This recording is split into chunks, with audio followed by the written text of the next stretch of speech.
Welcome to Good Dogs of Service, where we speak to canine handlers about their working dogs, service dogs, therapy dogs, and dogs in training. And today we are speaking to Jeremy Bertolino, and he has a canine named Vinnie, and he also has a dog training business named Triple B Training. So I'm going to let Jeremy talk to you and tell you all about his business. So welcome, Jeremy. Thanks for joining us today. Thanks for having me. I appreciate it. I'm excited. Well, can you tell us a little bit about what your business is and what you do for a living and your canine work, but also your dog training business? Sure, I'll start with the business. So Triple B Training is my pet obedience dog training company. Um, the name Triple B is derived from my three boys, Brock, Barrett, and Bo. So that's where we come up with the Triple B Training. I started that in 2021 officially, as far as full on LLC'd it and really truly made it a business. We specialize in pet obedience. That's really what that's what I do stick to, is just the pet obedience side of things. Tons of people ask me for protection dog training and those Oh, types of things, but I never go down that road simply because of the time it takes, and time equals money, and people don't realize how much time you know, it takes to really train a protection dog. So plus the liability that comes with it, the maintenance training that comes with it, so on and so forth. So I stay in my lane. I stick to the pet obedience, and that's where we have success. So gotcha. yeah.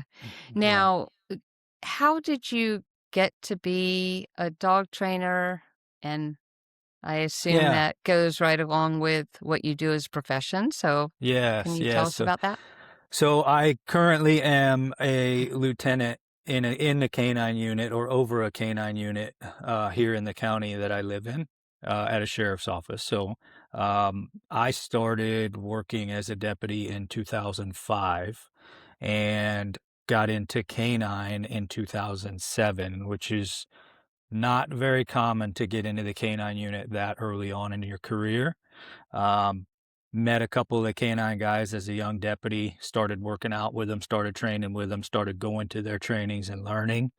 And lo and behold, a spot opened up, and I was able to try out for it, and I was able to get selected for it. So 2007, I got my first Belgian Malinois and was introduced to police canine work. And from that point on, I was hooked. Originally, let me back up one step. Originally, I went to the sheriff's office with intentions of flying because I was a fixed wing pilot. And so that's originally what I wanted to do, was fly airplanes or transition to rotary or helicopter. So that was the intent when I started. Uh, but I learned real quick that I had a lot more fun on the ground than I ever would in the air. So my whole mindset switched to the working dog stuff. And I don't get me wrong, I was raised with dogs. I had dogs. I liked training dogs. It was nothing formal, but I had a blue heeler at the time that I'd raised from Oh, an 8-week-old puppy, and he went everywhere with me. He was my best buddy, and I trained him, and this was all just me, kind of learning on the fly, doing things, trying to figure out. I didn't know anything formal back then when I had that dog.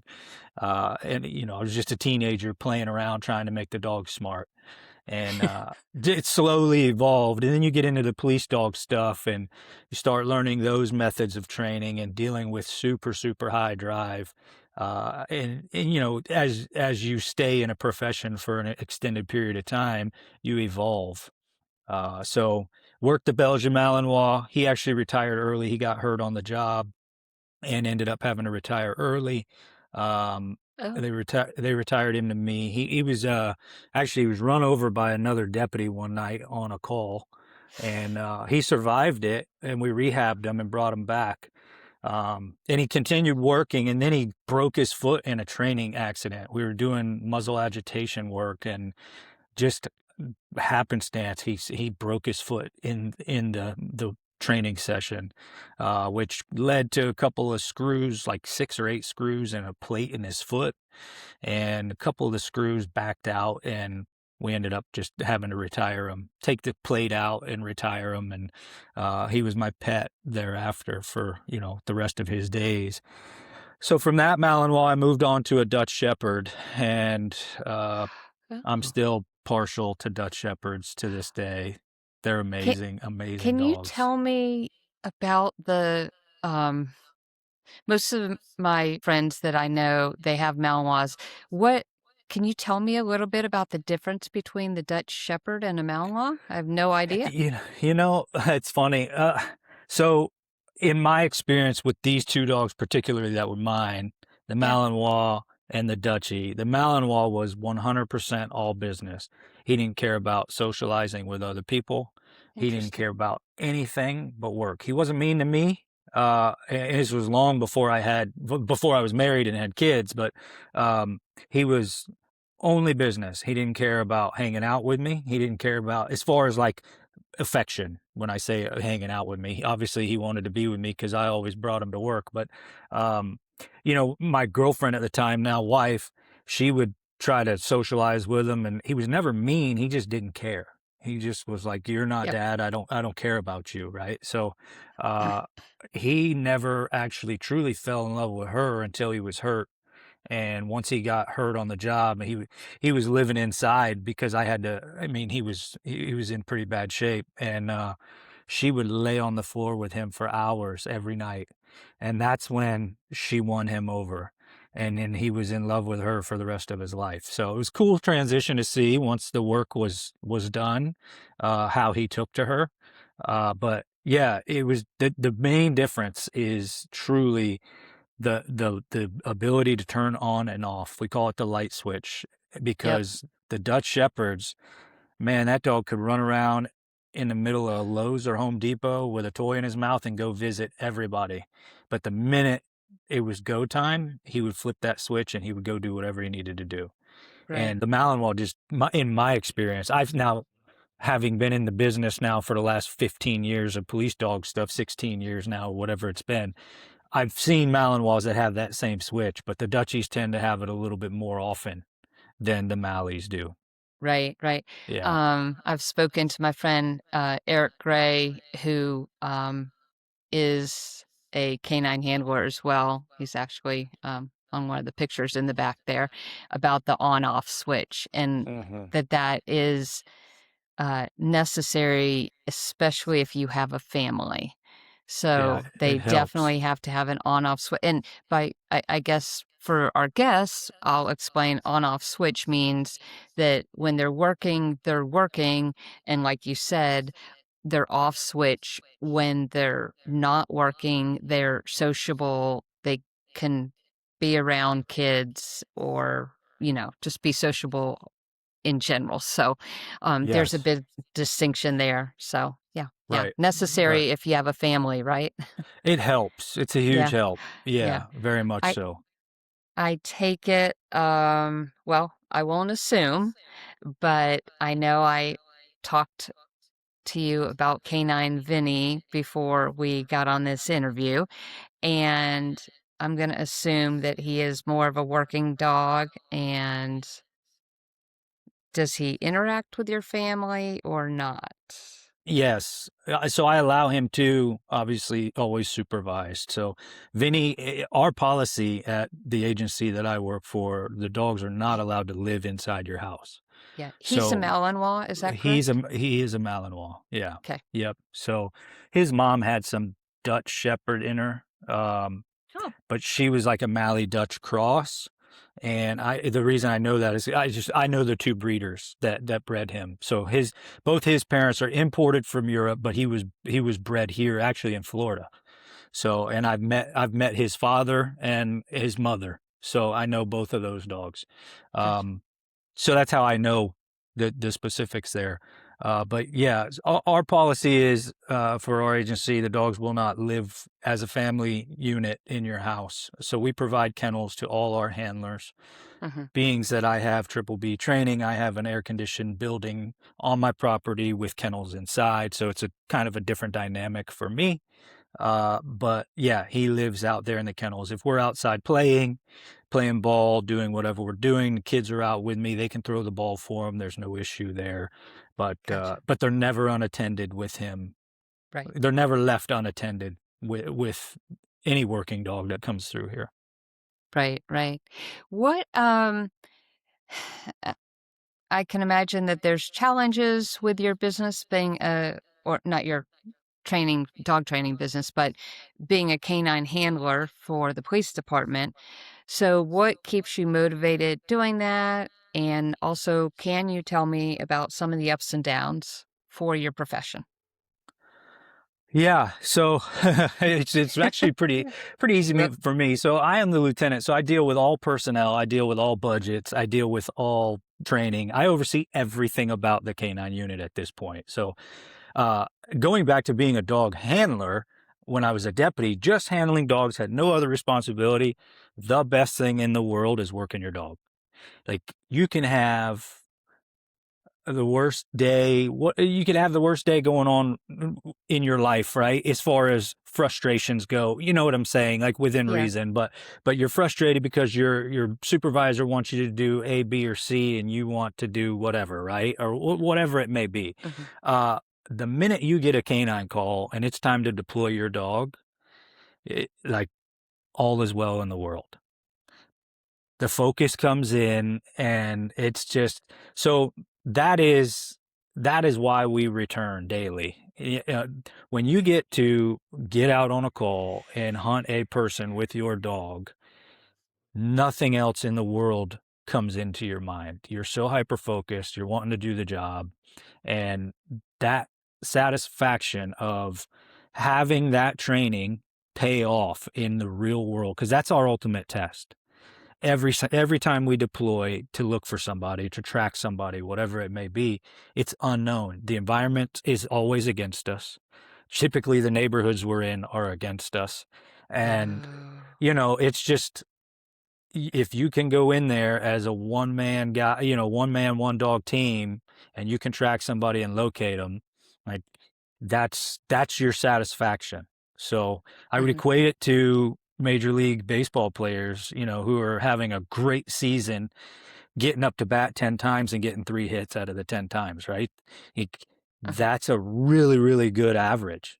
Hmm. And if we can get to that average of finding 3 out of the 10 people, like we are fantastic in Right. in our profession. So you have a lot of letdowns, you have a lot of failures, if you will, but you you got to be a goldfish. You have to forget Hmm. what why you didn't catch somebody last time, whether you found out it was your mistake or whatever, or the environment dictated. And you have to just get back to it the very next call with a clear mind, and go back to doing what you've trained to do.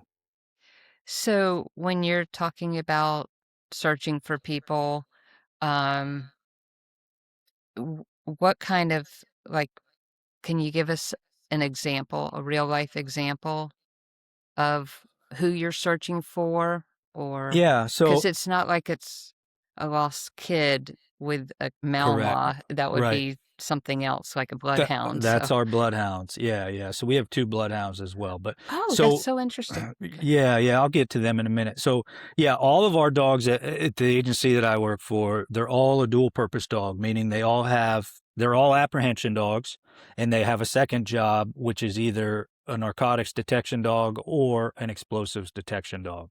And Vinny is that. He's an apprehension dog and explosives detection dog. So they all have two jobs. So that's kind of how we split it up. We get more bang for our buck there, with just rather than just having single purpose dogs. So that's how all of the dogs are, with the exception of 3 of them, 2 bloodhounds for tracking missing people, Hmm. kids, you name it. Like that's their primary job. We will allow them to track criminals as well. A lot of times what we'll do, in fact, I just did this a couple of days ago. We had the bloodhound on the ground and I was behind him with Vinnie. So if we found the guy, because the track was so old, so if the bloodhounds, their capability on tracking is far superior than Malinois or shepherds for that matter. So if the bloodhound finds the guy and he wants to resist or flee again, then we have an apprehension dog right there with him. So we do that a lot here in Manatee County. Yeah. And it's been fruitful for us. It works well. Bloodhounds aren't trained to bite. They have no way of protecting themselves. They're going in thinking they're getting treats and love because that's how we train them. We're not going to send them into an environment where somebody, starts hitting them and hurting them and maybe, turns them off to wanting to do the job. So, that's the way we employ bloodhounds on criminal suspects. As far as just getting them close, because you can tell when you're tracking a suspect that you can tell when you're getting close. So the bloodhound handlers will tell us, "Hey, we're really close. I want you to take over," and Gotcha. then we'll take over from there. Well, you are a wealth of information. I had no idea that the Uh, dogs that they work in tandem like that, the oh yeah, bloodhounds and the yeah, mouse. I mean, that would, boy, I'm gonna have to come down and visit you sometime. yeah, That would yeah. be so fun to see. Um, well, I mean, you have an extensive career. In fact, you have such an extensive career. I know you've got some certifications and so many certifications that I ended up just screenshotting them and putting them on a piece of paper because there were so many I couldn't even remember.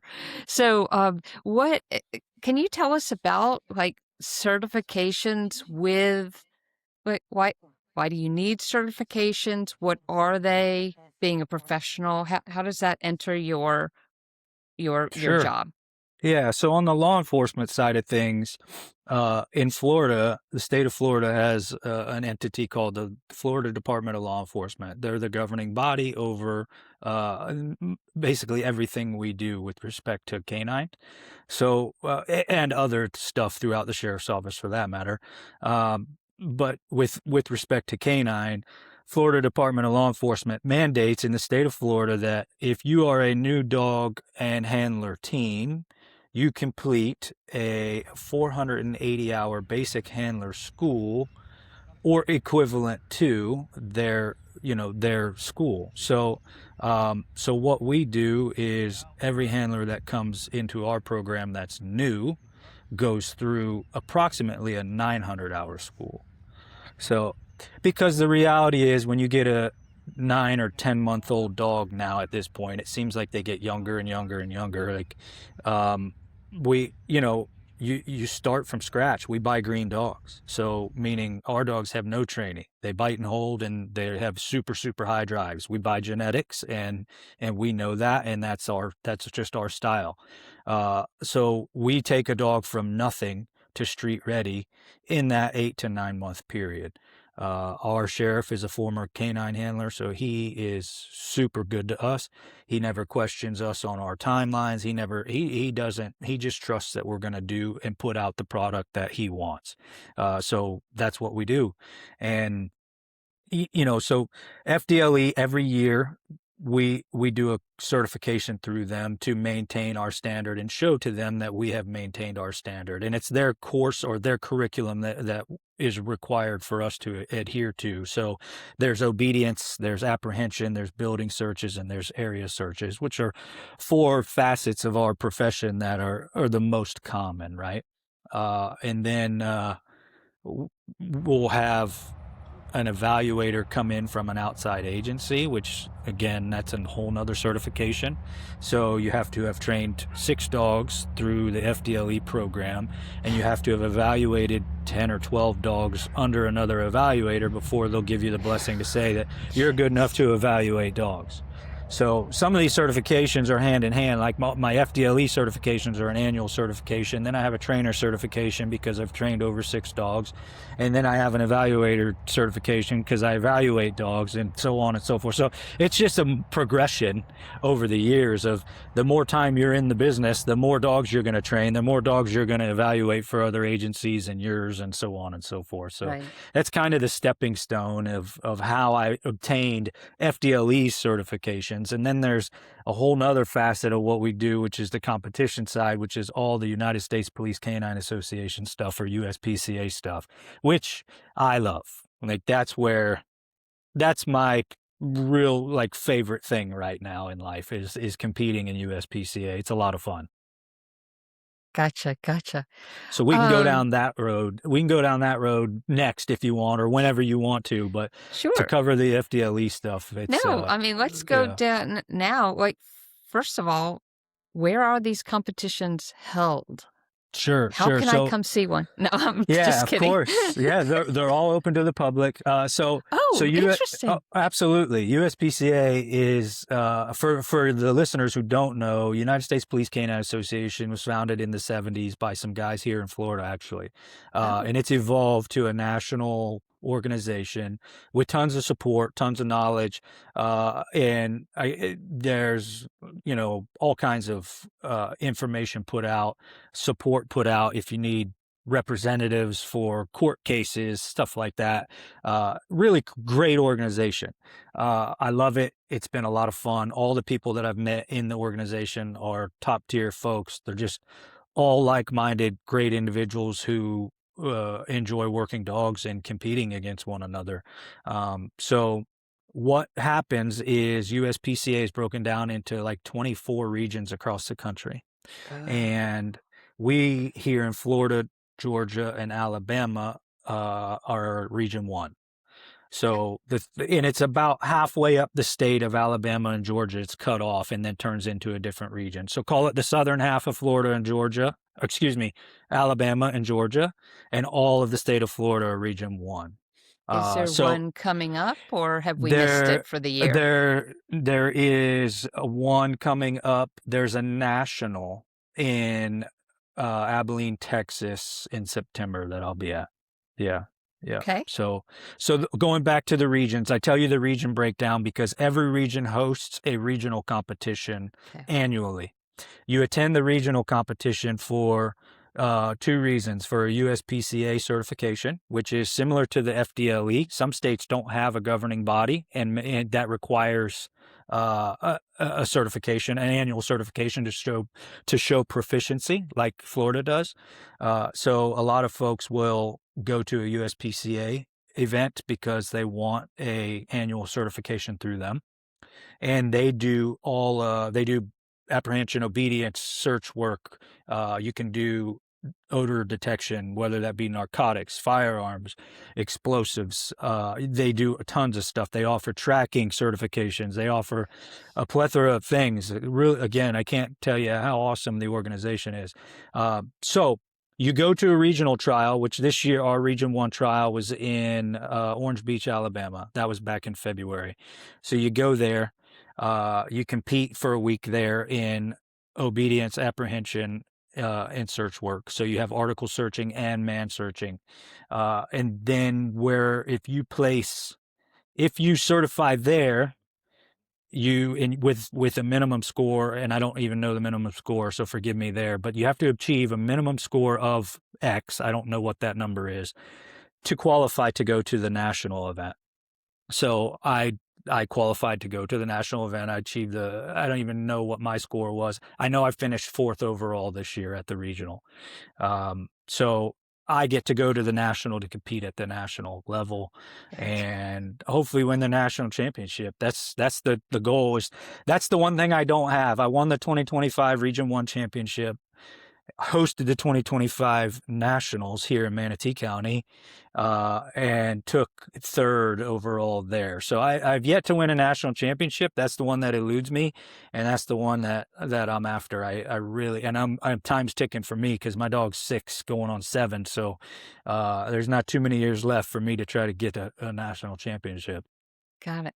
I had no idea that this went on. So this Yeah. is really, really interesting. Kind of brings a whole new level to canine training, and I know that, these competitions, you don't just go to them. That I mean, let's talk about all the work behind the scenes. So, Yes. but I Yes. think you've just explained it with what your canine the beginner canine handlers go through, Yeah. 900 hours. So, um, Yeah. seems like you It's a sleep, lot. eat, and breathe this. It's a lot. It is. It is. To kind of touch on one of your questions that you'd sent previously.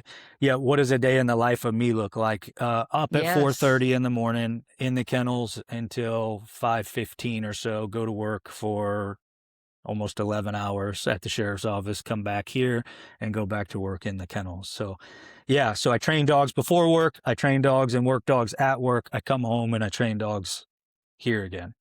So yeah, it's full days, and then throw 3 kids in the mix there between sports and, all the other good stuff, so, we stay busy, but the beautiful thing about board and train programs, which we'll kinda switch gears for a second here on the Triple Yeah, B I side, definitely want to. With th your business, which is mhm, what's the name again? Triple B training. Right. So I only do board and trains for that reason. So yes, Triple B training is a business. It's structured as such. I don't want to be so busy in life that I'm not home. So I will only do board and trains for that reason, meaning your dog comes and lives with me for either 3 or 5 weeks, depending on which program you choose. And those are separated by, the length of training, obviously, and then what you get in each program. And that allows me to be present here at the house. So, and I won't take any more than 2 dogs at a time either. So that way, the quality is always there. We don't worry about the quantity. So, at the end of the day, Triple B training doesn't feed my family. Yes, it's a business. Yes, it's a passion, but I don't have to rely on it for food on the table, for bills being paid. None of that matters. So I can keep it small. I can keep the quality as high as I want it to be, and my kids can be involved with it, which is the most important piece. So the board and trains are what I do specifically for that reason. Is I'm not out doing house calls every day in the afternoon trying to help people out. I'm selfish and I want to be home with the family, right? Right. So, and the boys love to be involved. In fact, one of my boys was out with me today, helping me train a dog that I have in right now. And so, yeah, he took her and started off leash heeling her down the driveway with a handful of food. And, she's been here a week and a half and she's off leash heeling with him like a pro already. Are these just family dogs? Are they puppies? Are some of your clients dogs that maybe have aggression issues? I mean, what kind of clients do you take in? Yeah, so I have two. I pretty much put them into two different categories. I have the client that is proactive and plans it out and says, I'm getting a dog, or I have a dog that I just got, they're a puppy. What age do you want me to, or what age is best for me to train them? And they have it all spelled out and planned out. I have that client, which tends to be my favorite client. And then I have the client that says, my dog tried to bite somebody yesterday or did bite somebody yesterday. I need training now. So those are typically the two that I get, or my dog showed aggression or attacked another dog or whatever it may be. But the most of what you get is aggression. And then, at least in my experience, where, what I do is I get the aggression cases and then I get the pre-planned cases. Right now, I have a pre-planned case, and she's like a little Shepherd Mal mix, and she's a home run. So this is a fun 5 weeks for me. This isn't a problem solving. This is a little bit of direction in life and just showing her. She's 8 months old, going on 9 months old. So she's young, full of it, right? And eager. And those are the ones that are a blast. They're so easy to train because they want to be here, they want to do it. They have great genetics, which really, really come into play. And we can go down that road, in a few minutes if you'd like, because I'm a firm believer, having the experience I have in the pet training world of genetics. It plays a huge role. Yeah, I definitely want to get into that because that's uh, some of the conversations I have with people are, that they want to get a dog from this place or that place. It could be a shelter, it could be a you know, a personal breeder, but it seeing the mom, seeing the dad, knowing where you're getting the dog from is important. So, yeah, Very. definitely impart us with your knowledge because that's what this whole Good Dogs of Service podcast is all about is getting knowledge from people that know what they're talking about. So, yeah, let So us know what you think. yeah, so I don't want to misspeak and claim like that. I'm not an expert in selecting dogs for genetics. Like that's not my role. I'm not a Yeah. scientist, right? All I know is the puzzle pieces that I've put together based on experience. And I see you name the breed, right?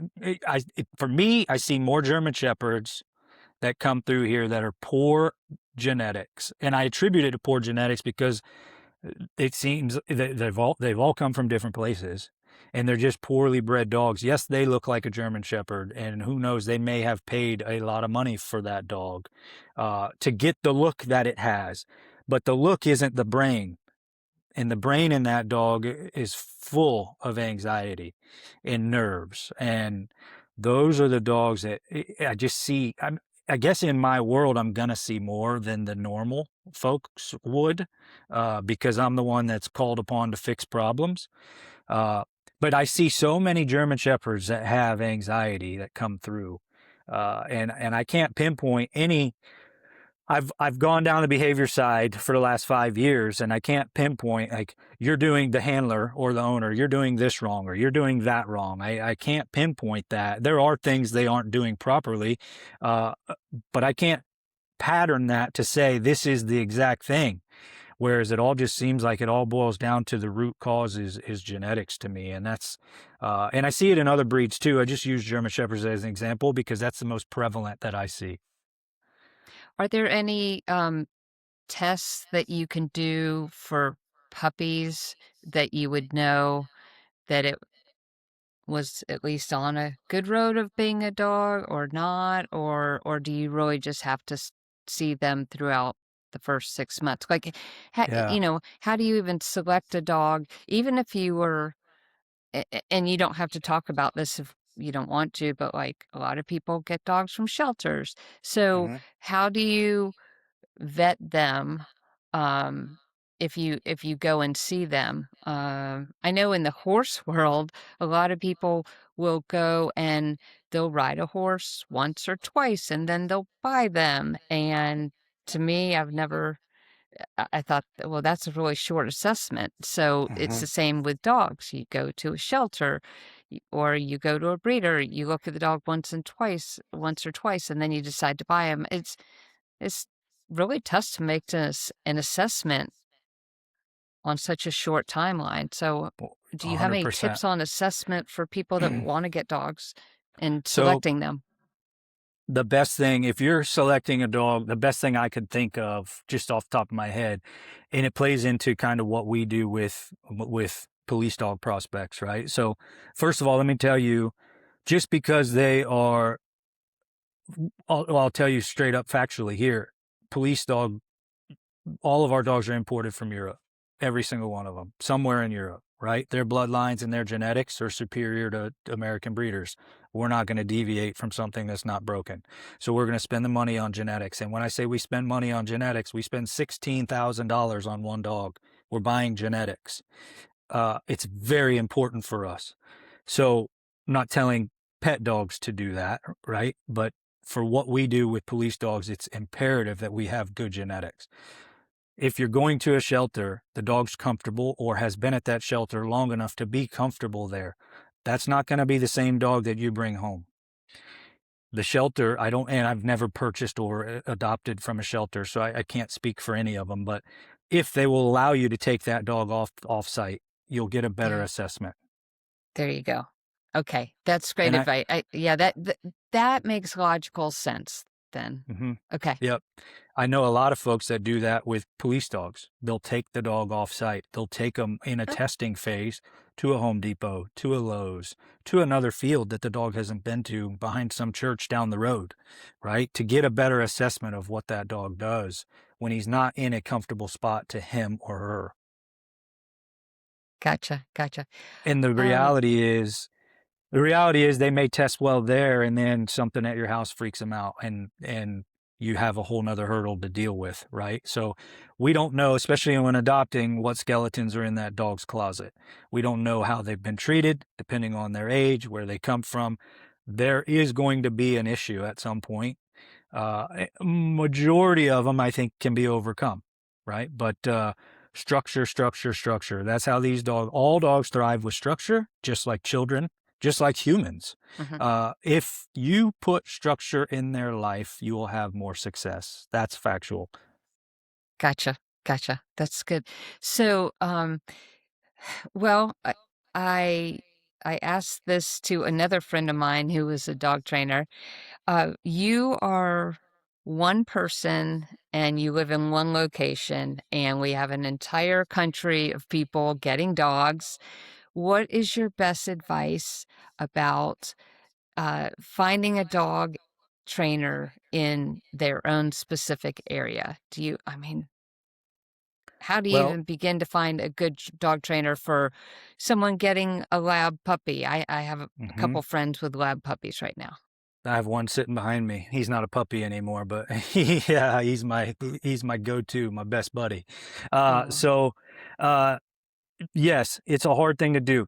That's one of the reasons I put my quote unquote resume on the website, because folks that are wanting to do the research to see what my pedigree is, it gives them a little insight into my history, my knowledge, what I do, right? So um I would absolutely look for a resume. I would absolutely look for the list of accomplishments on their website, so on and so forth.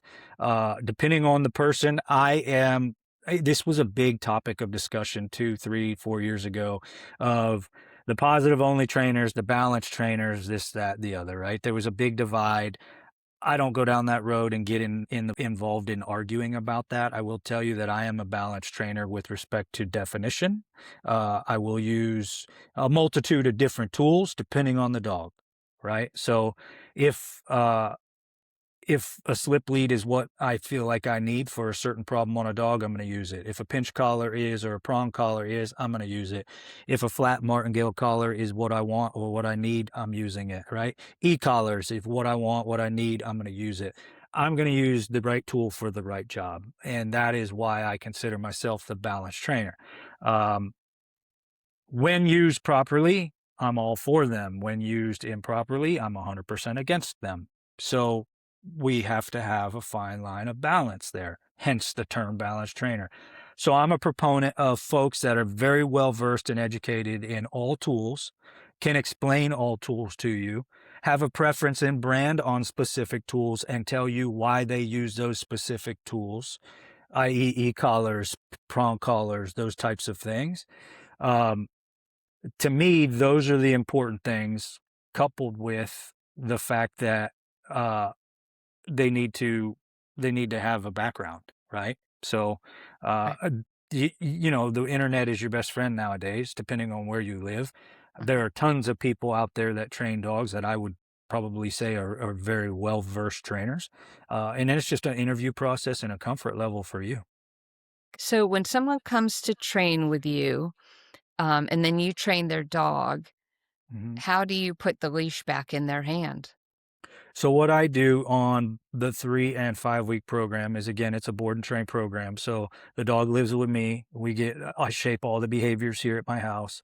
The 3 week program for me is an on leash only program. So that's the folks that just want to be able to walk their dog on a nice loose leash. The Yeah. dog sits, it downs, it stays, it does everything it needs to do, but it's always on leash. And I say that, and I emphasize on leash because I guarantee my product for the life of the dog. So when you purchase the on leash program, I guarantee my product when that dog is on leash. And the 5 week program is the off leash program. So that's where I Oh, guarantee. So it's a little bit longer. it comes home with actually I include an e-collar in that course as well. So the dog's completely e-collar trained, Oh, and I include two different training collars. The dog will come home with a pinch collar and a flat martingale collar. So trained in both. So I teach them leash pressure with both collars as well. So they understand the sensations of both collars and they understand what the leash pressure means and how to shut it off. Same with the e-collar. So that week or that program is an off leash program, like I said, and it's 100% backed up by a lifetime guarantee as well. So all of that training is done here at my house. Then in the 5 week program, week 5 for me, it's kind of a building process. So I shape behaviors for the first 3 weeks, throw distractions in the mix while I'm shaping behaviors. Week 4 for me on the off leash program is everything's in the house. So the dog's in the house with us all the time and they're living in the house with us because we have to, acclimate them to training in a house as well. And then week 5 is out in the real world. So we're going to Lowe's, we're going to the outside of dog parks, we're going we have an outlet mall near us. We'll go to the outlet mall, wherever we need to go to desensitize that dog and make sure all the training that we put in here and all the behaviors we've shaped here apply in the real world. So that's kind of in a nutshell what that program looks like. When I bring that dog home to you at the 5 week mark or the 3 week mark, the 5 week we spend about 3 hours together. So I'm teaching you all the nomenclature of all the tools, the leashes, the collars, the e-collar. I'm teaching you how to apply leash pressure. I'm teaching you how to apply corrections with leashes. I'm teaching you how to walk the dog on a loose leash.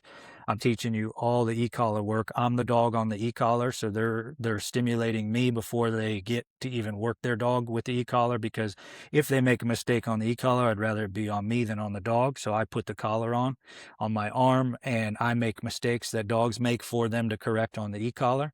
So I know they're understanding and they're showing proficiency before I allow them to work their dog with it. So gotcha. it takes time. It is a long period of time. And the reality is, like, the dog isn't going to flip a switch and go from me to them in that 3 hour period.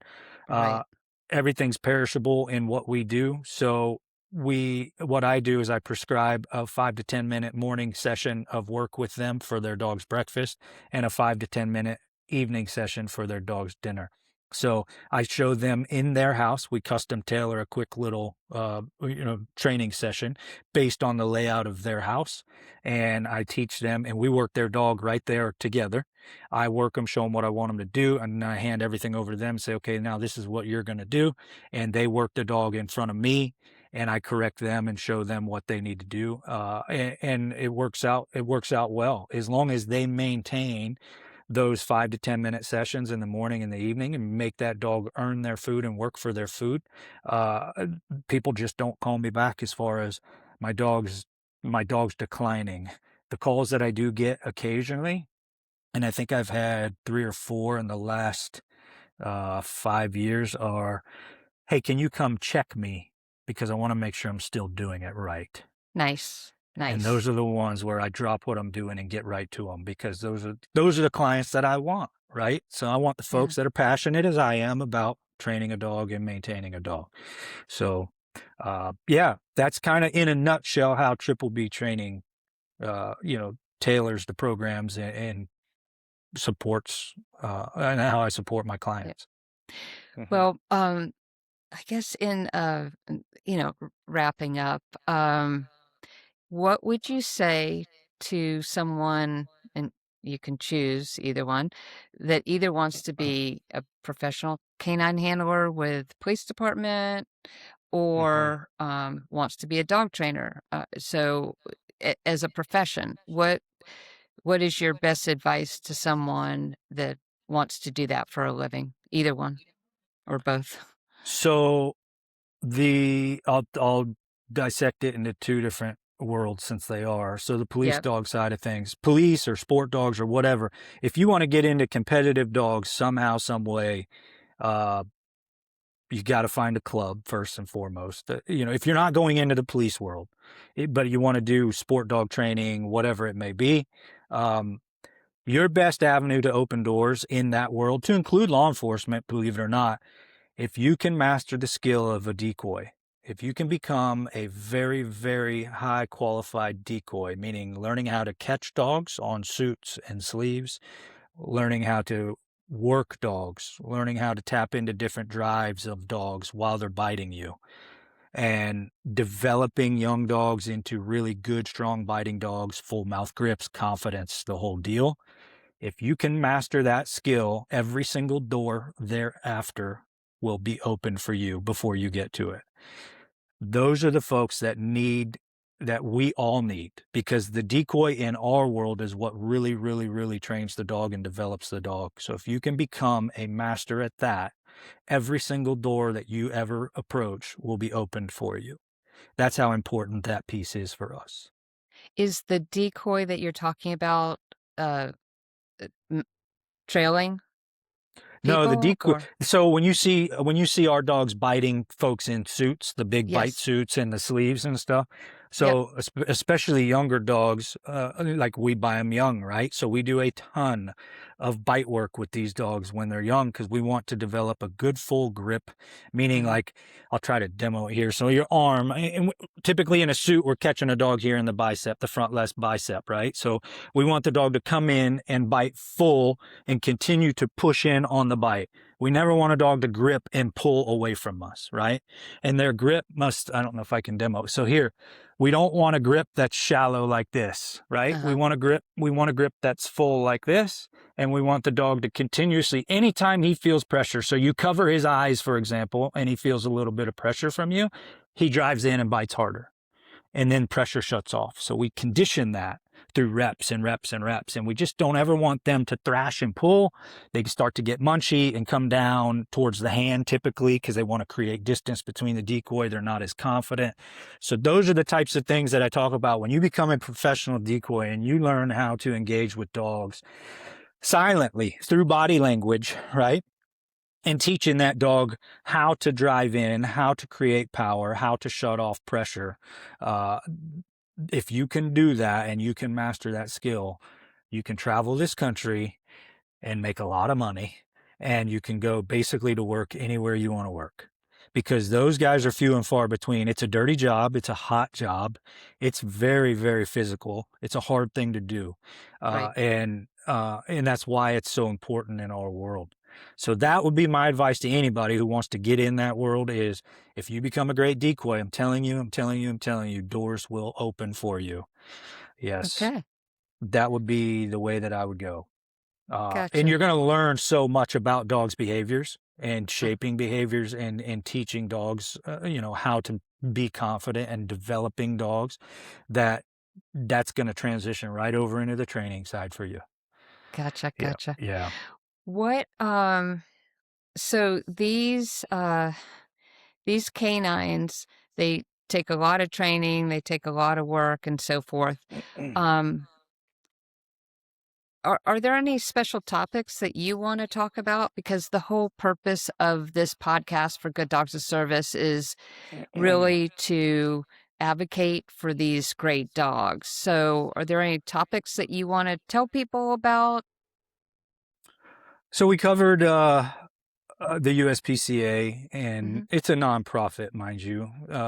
Oh, But I yeah, didn't know yeah, that. it is. It is. It's a nonprofit. So very cool entity. And there's another nonprofit, it's Canines United, that supports law enforcement, police working dogs as well, which are really, really cool. Oh, Um, but is that a the national yeah, they are entity? too. Okay. Yes, yeah, they are too, and they throw tons of support out our way, all across the country. So just to name drop two, What type of you know, support? Like financial they or do training. products? They're huge on getting folks to training, and they do get folks products as well, vests for their dogs and so forth. Yeah, yeah, ballistic vests and stuff. So, Great. um, yeah, they're really, really good about all that. So Yeah, yeah, they're big in our world. So I love to kind of shout out them for sure, just because they yeah, do so much for our little community, yeah.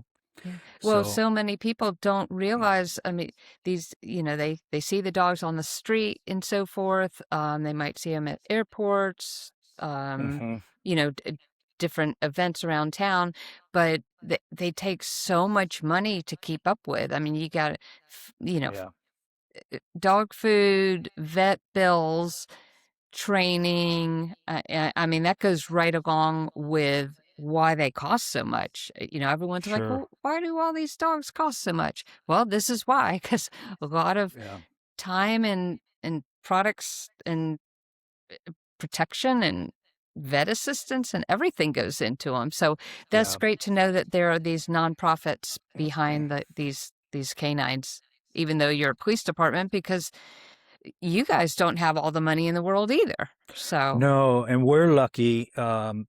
We have a charity as well at the Manatee County Sheriff's Office called the Manatee Sheriff Charities.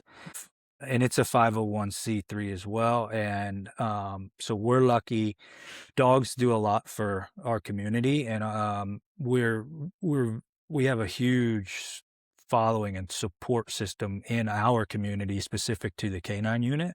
great. And folks are very generous here, and they continuously donate to us to keep us going. So, yes, in tight times when budgets are cut, my first budget that gets cut typically is a training budget because, um, our knowledge is vast in Manatee County with respect to how much knowledge we have in our canine unit. But it is always nice to cross over to the other side of the country and see what they're doing too, right, for training. Right. And so those are the things that we can usually problem solve whatever we come to, but it's nice to go somewhere else and see what other folks are doing because you learn more that way. Um, so we get donations, and I try to spend uh, as much as possible on the group, on my guys, sending them to different trainings. The majority of the time nowadays it's seminars because of the level that the trainers that I have working for me are at. Um, you can go sit through 5 2-hour seminars of different topics, and you can take a lot away from that and apply that in your training program.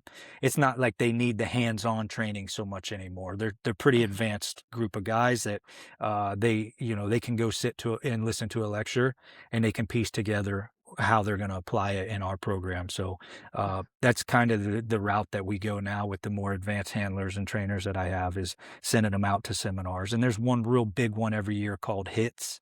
And it's this year. Last year was in Dallas. I went last year. Typically, I'll go like every other year. This year, it's in Phoenix, or Scottsdale, Arizona. So I'm not going this year. So I'll go to next year's again because I went last year. But Right. it's good to go sit for a week and go to, there's 2-hour blocks. There's like 4 2-hour blocks of training every single day for 3 or 4 days straight. So you can go pick your classes of what you need to hit or what you want a refresher on, and Mhm. yeah. So going back, yeah, it's nice to be able to have extra money in the charity to be able to send folks to that type of stuff because you pay, plane tickets, lodging, per diem, all that stuff gets expensive real quick. Yeah, especially on a policeman's salary, or whether you're a firefighter or, with a search and rescue dog. I mean, all of Hmm. these entities need help. So, well, that's a great way to end, unless there's anything else that you think we need to add, other than, by the way, how we can keep up with you and your either your dog training or your police work. Is there any website or social media or any way we can keep up with you?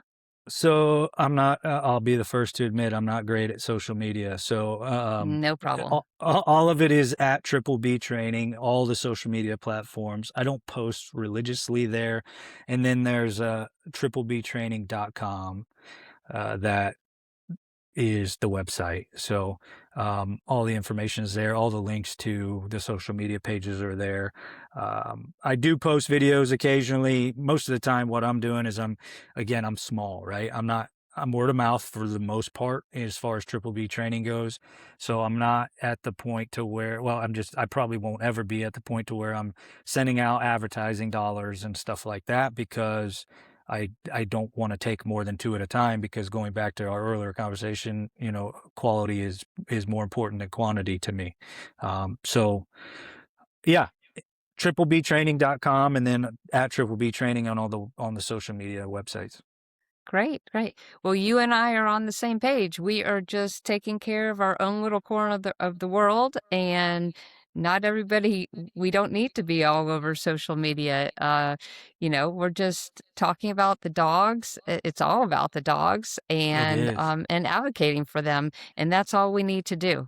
So Agreed. we don't need to cover the world here. We just need to stay in our own corner, and people can come find us if they want to get this great information. Because wow, you are a wealth of information. Every time I talk to someone and I think, oh, I'm just going to talk about XYZ, and then they go from A to Z. I'm thinking, oh wow, this is a whole nother conversation. So Well, we can do it so again if you want.